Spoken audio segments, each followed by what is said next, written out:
मुझे एतराज़ नहीं है, बट फैसला वो आप लोग का है कि आप ऐसा करना चाहते हैं कि अंत में अपनी बात पूछना चाहते हैं। Just take that.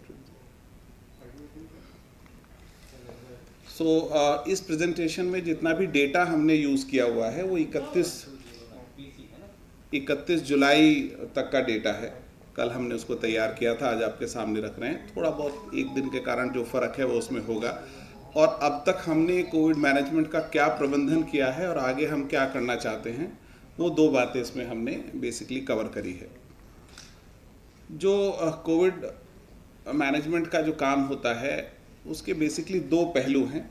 एक कंटेजियन का स्प्रेड को रोकना, और दूसरा अगर किसी को इन्फेक्शन हो ही जाए तो ये इंश्योर करना कि उसका इलाज हो जाए और कोई जान इस कारण से ना जाए। तो दो उद्देश्यों पे काम होता है, स्प्रेड को रोकें और अगर हो जाए तो हम उसका इलाज कर सकें।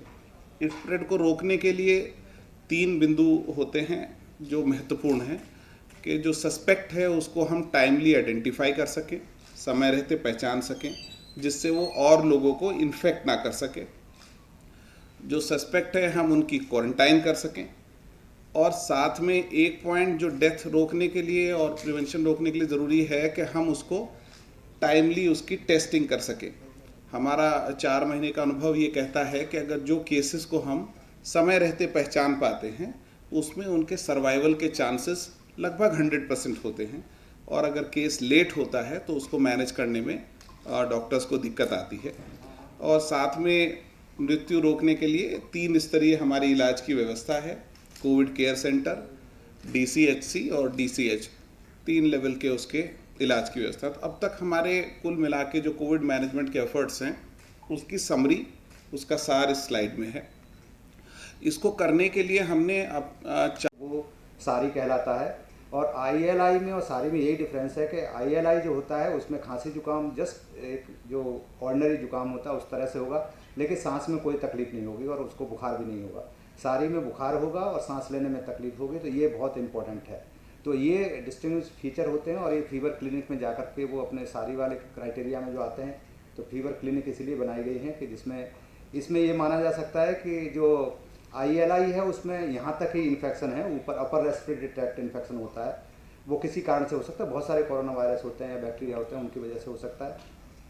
सारी का मतलब ये है कि लोअर रेस्पिरेटरी ट्रैक्ट में इन्फेक्शन पहुँच गया, मीन्स लंग्स में जो ये गला होता है उसके नीचे इन्फेक्शन पहुँच गया, तो नेचुरली फिर उसकी पैथोजेनेसिस अलग हो जाती है। तो पैथोलॉजी की वजह से फिर लंग्स में जो कॉम्प्लिकेशंस जो होती हैं जिसमें कोरोना करता है कि थ्रोम्बोसिस हो जाती है, माइक्रो एम्बोलाई हो जाते हैं, और वो जो उस तरह से एक एक्सरे में भी चेंज आ जाते हैं और CT में स्कैन में चेंज आ जाते हैं। Means pneumonia kind of common भाषा में समझ सकते हैं कि निमोनिया टाइप के जो सिम्टम्स शुरू हो जाते हैं, तो उसको सारी कहते हैं। इसीलिए उसको नाम सीवियर एक्यूट, मीन्स सीवियर का मतलब हिंदी में पता नहीं, फीवर नहीं, सीवियर का पता नहीं, चलिए सीवियर कह लेते हैं, सीवियर है जो भी है, तो इसलिए ओके। सो अब तक